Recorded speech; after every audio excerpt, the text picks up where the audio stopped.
이제 보수의 명운이 달린 5일입니다. 오늘 내일 투표하신 분도 있지만 사전 투표를 하고 있고, 그리고 지난 화요일 날 한번 제가 시도해봤던 시청자와의 대화는 나름대로 호평을 받았고 호응도 많아서 특별한 사정이 생기지 않는 한 일주일 후인 17일, 그러니까 총선 이틀 후에 다시 할까 합니다. 그때는 대체로 이번 선거는 예를 들면 통합당이 이겼으면 왜 이겼고, 어떻게 해서 이겼고, 졌으면 어떻게 졌고, 이겼으면 그 진로를 어떻게 해야 되고, 졌으면 어떻게 해야 될 것인가, 그런 거에 관해서 저도 발제를 하고 시청자분들도 생각을 해서 같이 머리를 맞대보고 했으면 좋겠습니다. 그 결과가 어떠하든 그렇게 할 생각입니다. 네. 감자 구매문이, 아니 교수님 여권에서 N번 방송과 연루됐다는 사람이 찌라시 들었습니다. 이거 진짜일까요? 좀 이따 한번 말씀드려 보겠습니다. 네. 먼저 폭로 얘기입니다. 그 이해찬 민주당 대표는 연일 야당이 뭔가 폭로할 거다라고 주장을 하고 있어요. 16년 만에 민주당이 시민당과 합쳐고 과반 가능성이 생겼다. 노무현 대통령 당시 선거 그렇게 장담을 하면서 패색이 짙은 쪽이 발버둥을 칠 거다. 패색 짙은 쪽이라는 건 통합당을 얘기하는 거죠. 그래서 정치 공작성 폭로할 거를 한 두세 개 준비하는 것 같다. 근데 우리는 이미 전모를 파악했기 때문에 당에서 특별 대책위를 구성할 거다 이러고 있습니다. 근데 이 앞서서 방송인 유명한 무슨 딴지일보 총수과는 이 김어준 씨는 벌써 공작서를 미리 더 얘기를 했어요. 이 사람 말을 받아서 이해찬 대표가 여기저기 유튜브 다니면서 한 말입니다. 통합당에서 민주당에 N방 연루자가 있다고 폭로할 것 같다는 요지 발언을 했어요. 이게 보면은 저게 정말 뭔가 있어서 미리 김을 빼는 거나 연막 치는 게 아닌가 하는 생각도 들고, 한편으로는 저거 혹시 통합당이 무언가를 할지 모르니까 단순한 경계령을 내리고 있는 것이 아닌가 하는 생각이 듭니다. 그런데 여기에 대해서 더욱더 고개를 갸우뚱하게 하는 건 통합당의 얘기입니다. 통합당은 주말쯤은 알게 될 거라고 하고 있어요. 이제 내일부터라는 얘기겠죠. 아마 알겠다. 이진복 총괄 선대본부장이 국민들이 보시면 아마 가증스러울 것이다 라고 얘기했고, 또 먼발치도 들리는 얘기는 제보가 많이 들어와서 그중에 사실을 확인하고 있는 것이 있다. 그러면 여당 대표도 이렇게 얘기하고 야당에서도 이렇게 얘기하면은 상식적으로 생각을 하면 그게 뭐 큰 건지 작은 건지는 모르지만 뭔가 있다는 느낌을 갖는 것이 상식입니다. 근데 그럼 뭐가 있느냐? 적어도 언론 수준에서는 아는 사람이 없는 것 같아요. 제가 이거를 알아보려고 저는 현장은 떠났습니다만 여기저기 다 알아보려고 했지만 설만 놔두고 있어요. 근데 설 중에서 가장 유력한 설은 이런 겁니다. 아까 논두렁님께서 말씀하신 대로 여권 인사가 여권 인사이거나 또는 거기에 무슨 친인척이라는가 이게 N번방에 연루됐다, 이런 소문입니다. 이건 근데 확인이 되지 않았기 때문에 그야말로 떠도는 설에 불과합니다. 확실은 모르겠어요. 심지어는 이렇게 손석희 사장이나 JTBC, 윤장현 전 광주시장, 조주빈 사이에서 여권 인사가 연루됐다, 이런 소리도 나오고 있어요. 근데 아직은 이게 확실하게 나오지는 않고 있습니다. 이게 만약에 있다면 통합당에서는 극적인 효과를 노리려고 하기 때문에 철저한 보안 속에서 이루어질 겁니다. 그래서 이진복 총괄 선대본부장은 기자들하고 통화도 안 된답니다. 지금은 늘 안 되는 게 아니라 지금은 안 된답니다. 뭐가 있긴 있는 것 같은데 뭔지는 모르겠어요. 그리고 그것이 얼마나 큰 건지도 모르겠고, 또 그것이 실제 득표에 얼마나 영향을 미쳤는지 그건 모르겠습니다만, 하여튼 선거 막바지에 가서 흑색 선전과는 다른, 폭탄 선언과도 다른 뭔가가 사실에 입각한 폭로, 그걸 하는 것을 같은 느낌을 강하게 받습니다. 저도 어떤 100% 확신을 갖고 있는 건 아니지만 양쪽 말이 이렇고서는 이게 믿는 것이 상식 아닌가 생각합니다. 하여튼 막상 그런 일이 터지면 저는 이제 다음 월요일 날 방송을 하지만 여러분들도 그때마다 이렇게 제 드린 말씀을 갖고 쭉 판단을 좀 하셨으면 좋겠습니다. 자, 근데 이제 그것이 그 폭로가 사실이든 아니든 그 폭로가 더 크든 적든 간에 우리가 한번 생각을 해볼 필요가 있습니다. 우리는 이번 총선에서 투표 기준을 뭘로 삼고 결정을 해야 될 것인가?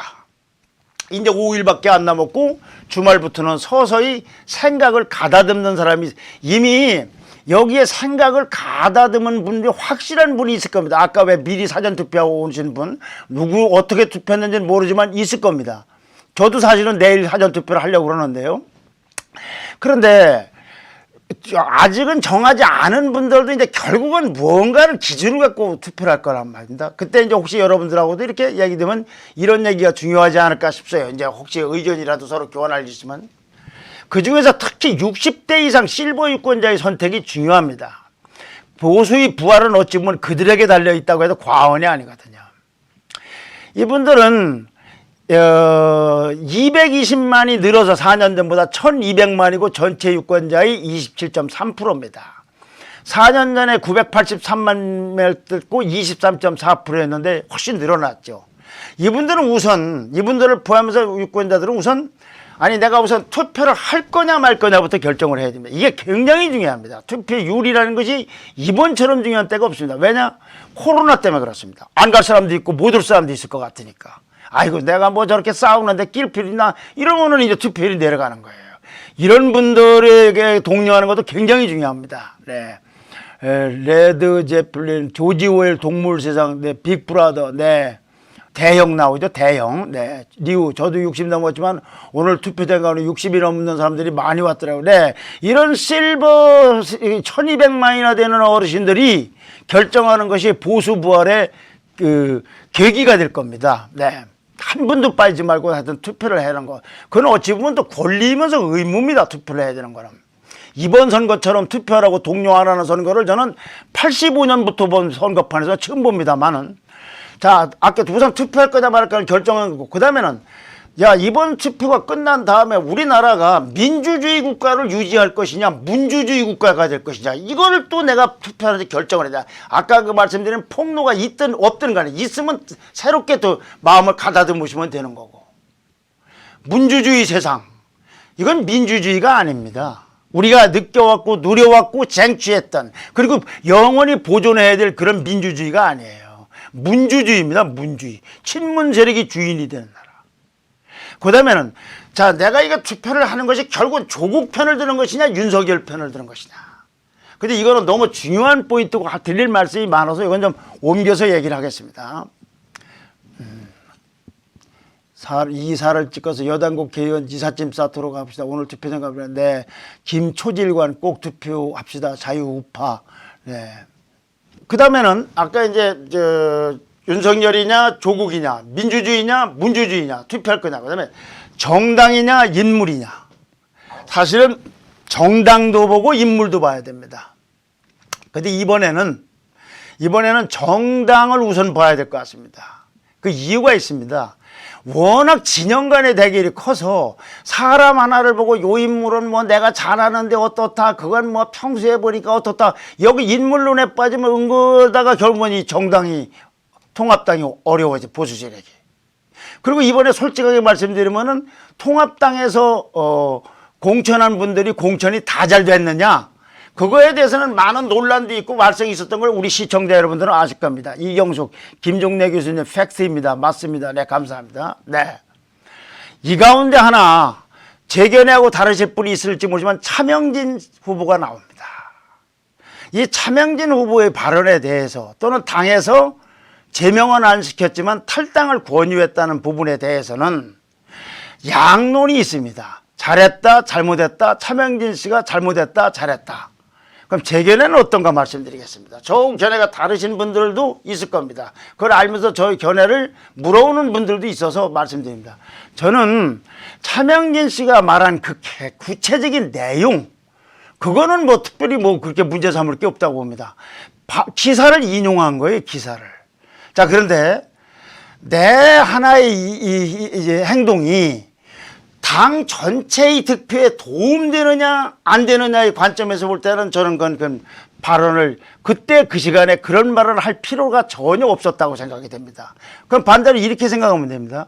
차명진 씨의 그 발언이 나와서 표를 안 찍을 사람들이 통합당 표에다 표를 찍겠습니까? 아니면 이 발언을 듣고 표를 통합당으로 찍을까 안 찍을까 고민하던 분이 이 발언을 보고서 안 찍는 사람이 많겠습니까? 그래서 본인 말이 아무리 옳아도 당 전체에게는 손해를 끼친 것이 아닌가 하는 것이 저희 생각입니다. 그렇다고 해서 제명이냐, 그 다음에 뭐 탈당 구원주냐, 이거는 당이 결정하는 것이고, 저는 당원도 아니고 이 탐영진 발언이 어떠냐의 부분에 관해서 그 개별적인 내용에 대해서는 뭐 왈가왈부를 붙고 본인이 소신이거나 팩트가 틀린 것이 아니면 그렇게 말을 하든지 하는데, 문제는 유권자들에게 호소를 하는 당의 후보 중에 한 사람이 했을 경우에 수도권에서 특히, 그래서 그 다른 선거구에 영향을 미치는 거, 그렇게 된다면 그거는 결과적으로 문제가 있는 거 아니냐. 그랬을 경우 차명진 씨 발언 때문에 투표를 안 할 사람들이 저 말 듣고 내가 해야 되겠다고 하는 사람이 많겠습니까? 아니면 하려고 마음먹던 사람, 또는 이렇게 저렇게 고민하던 사람이 이 발언 보고 투표를 안 하려는 사람이 많겠습니까? 그래서 전체적인 관점에서 볼 때 차명진 씨 발언은 나는 잘못됐다, 이렇게 생각을 합니다. 대견에 다른 분들도 있는 걸 충분히 압니다. 뭐가 잘못됐다고 하는 분들이 훨씬 많을 수도 있습니다. 그러나 저희 견해는 그런 거를 좀 말씀드립니다. 리우 맞습니다. 여당의 거세가 덜려든 겁니다. 차명진 의원께서 리우 맞습니다. 전라도 더민당 100%. 제발 이번만큼은 지역감정 두고두고. 네. 제 견해에 틀리신 분이 있더라도 저희 견해는 이런 거, 또 그리고 이렇게 다 무슨 마음에서 하는 거냐면, 보수의 부활을 위해서 다 같은 마음 속에서 다른 견해를 얘기하는 것이니까 그냥 그렇게 서로 간에, 저도 저 견해와 다른 분이 있는 걸 인정하듯이 저 견해 같은 분도 저런 사람도 있구나라고 그냥 이해하고 넘어가셨으면 합니다. 자, 그리고 그거는 전체에서 그렇게 중요한 아주 절체절명의 문제가 아니기 때문에 이 정도로 한번 넘어가는데, 이 말씀을 드린 이유는 지금 정당이냐 인물이냐는 걸 가릴 겨를이 없다는 말씀을 드리는 겁니다. 인물 갖고 따질 겨를이 없다. 언제나 정당과 인물을 같이 봐야 하지만, 이 절체절명의 민주주의냐 문주주의냐 하는 이런 절묘한 상황 속에서 사람 보고 어떻게 하다가 정당을 놓치는, 나무를 보고 보다가 숲을 놓치는 이런 일이 있어서는 안 되겠다. 물론 그 나무가 잘했으면 좋겠지만은, 네. 그 공천 실패, 실제로 정말 이번에 공천에 많은 논란이 있는 사람도 있어요. 근데 지금은 겨를이 없다. 다음에 또 우리가 또 생각을 해야 될 것은, 김초지일관, 차명진 의원은 당에 수긍해야 될 뜻이고, 김 교수님 말씀 적직지십니다. 아이고, 네, 감사합니다. 네, 쌀이님, 지금 차명진 씨만, 네, 그렇게 하겠습니다. 여러분들이 전화도 오고 뭐 물어보고 하기 때문에 또 이런 때 제 말씀을 드리는 게 나을 것 같아 이렇게 드렸습니다. 하여튼, 자, 이제 오늘의 의제에서는 여기는 빠지고 넘어가겠습니다. 뺑개를 이미 다뤘으니까 더 다루지 말자는 겁니다. 그 다음에 또 우리가 선택을 할 때 어떻게 선택을 하냐면, 질병 코로나냐 경제 코로나냐 하는 문제입니다. 자, 질병을 정부 말대로 이 정부가 잘했다고 오케이, 알았습니다. 경제 코로나는 어떻게 할 겁니까? 이로부터 미뤄질 다음부터 경제 파국을, 경제적인 파탄을 이 정부가 소주성, 탈원전, 최저임금, 기존 경제 정책을 가지고 와서 잘 끌어나갈 것이냐, 아니면 이 질병 코로나를 하는 와중에서 여러 가지로 잘못된 것이지 국민적으로 어떻게 인기가 올라갔는지는 모르지만, 그 결과물로서 총선 후에 밀어들길 경제 코로나, 이건 전 세계가 똑같이 겪는 것도 아닙니다. 우리가 질병은 뭐 잘 치료했다고 보지만, 아마 이 경제 코로나의 부분에서는 우리가 다른 나라부터 손가락질을 받지 말라는 법이 없습니다. 이것도 여러분들이 생각을 하셔야 된다. 네. 리우 우라통으로 주구나 코로나로 주구나 이판사판 찍읍시다. 이용희님, 차명진, 네, 패스하겠습니다. 네, 이경수, 경제를 살려야 된다. 네, 알겠습니다. 소주성으로 다 말아먹었습니다. 이런 바탕 위에서 다음 정책을 폈을 때 그대로 고를 하면 어떻게 되겠냐 이거죠. 지난번에도 그 말씀드렸지 않습니까? 탈원전을 100번 옳다 치더라도, 100번 양보해서 옳다 치더라도, 그래갖고 중국 사람 벌게 하려면 그 탈원전을 뭐하러 합니까? 논두렁, 토론을 박터지르고 해야 좋은 결과가 나오죠. 감정 싸움을 하지 말아야죠. 아이고, 논두령님, 감사합니다. 역시 두령님이시네요. 네.